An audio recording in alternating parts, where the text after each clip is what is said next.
Hi అండి, నమస్తే, welcome back. ఈరోజు నవరాత్రుల్లో 5వ రోజు దద్దోజనం అనేది నేను ప్రసాదంగా తయారు చేశానండి. దానికి నేను ప్రసాదం కోసమని ఒక చిన్న గ్లాస్ బియ్యాన్ని తీసుకున్నాను. ఒకటికి 3 గ్లాసుల నీళ్లు వేసి మీడియం ఫ్లేమ్లో మెత్తగా ఉడికించుకోవాలి. కొంచెం సేపు ఒక 1 అవర్ అయినా నానబెట్టుకుంటే బియ్యం అనేది త్వరగా ఉడుకుతుంది అండ్ బాగుంటుంది కూడా. సో నేను ఈ ప్రసాదం కోసమే పెరుగు కూడా ఇంట్లోనే తోడుపెట్టుకున్నానండి. సో ముందు రోజు ఇలా పెరుగు తోడుపెట్టుకొని ఆ పెరుగుని ఒక గ్లాస్ తీసుకున్నాను.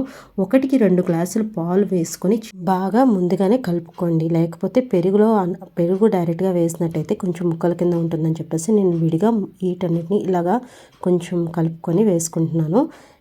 ఇంకొక విషయం అండి, వేడి అన్నంలో ఎప్పుడూ కూడా పెరుగు డైరెక్ట్గా వేయకూడదు. ఒకవేళ వేసినట్టయితే అందులో ఉన్న మంచి బ్యాక్టీరియా కూడా పాడైపోయి మనకి డైజెషన్ ప్రాబ్లమ్స్ అనేవి వస్తాయండి.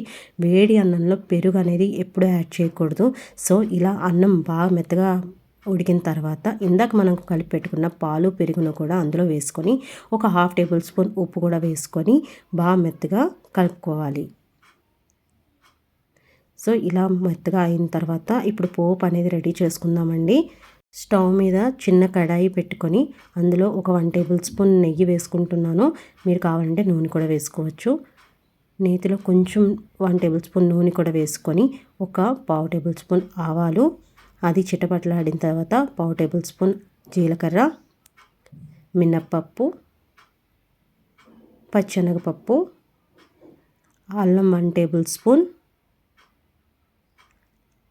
ఎండుమిర్చి, పచ్చిమిర్చి రెండు చొప్పున చిన్న ముక్కల కింద కట్ చేసుకొని వేసుకోవాలి.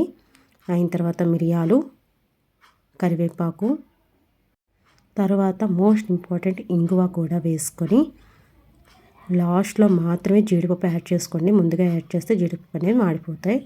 కాబట్టి ఇవన్నీ కూడా కొంచెం బ్రౌన్ కలర్ వచ్చేంత వరకు వేగిన తర్వాత ఇందాక కలిపి పెట్టుకున్న అన్నంలో వేసుకోండి. పోపు వేసుకున్న తర్వాత ఒక 5 మినిట్స్ మూత పెట్టి వదిలేసేయండి. అలా వదిలినట్టయితే పోపు యొక్క టేస్ట్ అనేది అన్నం మొత్తానికి స్ప్రెడ్ అవుతుంది. మన దద్దోజనం అనేది రెడీ అయిపోయిందండి. మళ్ళీ ఒకసారి రిమైండ్ చేస్తున్నానండి, వేడి అన్నంలో పెరుగు అనేది ఎప్పుడూ కలపకూడదు. దానివల్ల డైజెషన్ అయ్యే బ్యాక్టీరియా పాడైపోయి మనకి డైజెషన్ ప్రాబ్లమ్స్ అనేవి వస్తాయి.